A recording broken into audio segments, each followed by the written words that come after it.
Okay, so some of you have said that you found this transporting animals exam style question quite difficult. This was 4b on the caboodle style questions. So I'll just go through this just to help you.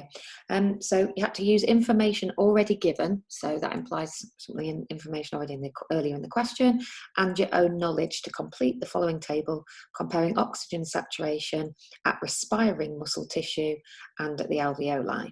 And so it gives you some bits of information, you've got to complete the gaps. So the first one, where we're comparing percentage saturation of hemoglobin at the respiring muscle tissue within the compared to the alveoli, we're simply going to get this value by reading off the comparative value from the data in the table. You just need to look at the earlier part of the question. It shows you the data, and you can see that in percentage saturation of hemoglobin is 96.5. That gives you the first part. Now, what we then do is we want to find the mean number of oxygen molecules bound to each hemoglobin. Well, we know at this partial pressure, we've got 4 oxygen molecules, really important that we're talking about molecules there. And what we can see that in proportionally, there's about a quarter of that when we look at the value in the respiring muscle tissue. So the mean number of oxygen molecules of hemoglobin here is going to be 1. Okay, so basically a quarter of 4. Then what it's asking is mean number of oxygen atoms bound to each hemoglobin. So this is testing your knowledge that you know that an oxygen molecule is going to be made of 2 oxygen atoms. So if there's 4 molecules, we're going to have 8 oxygen atoms.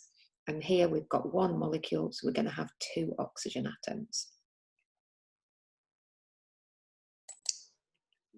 So for the final bit of the question, it wants us to work out the volume of oxygen attached to 1 gram of hemoglobin at each of the different percentage saturations. Okay, so we can see it's given for us at 96.5% saturated.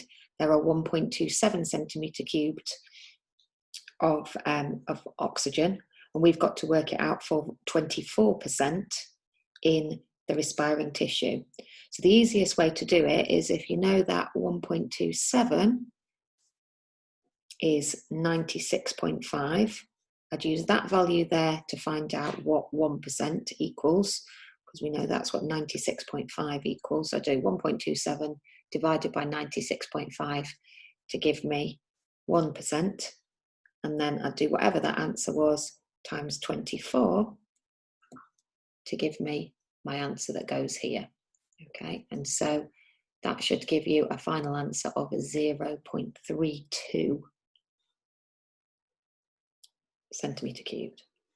Okay, so hopefully just seeing that work through has allowed you to work out the answers to that question. If you're still not sure, once you've watched this little video, give me an email and I'll see if I can explain it in a slightly different way.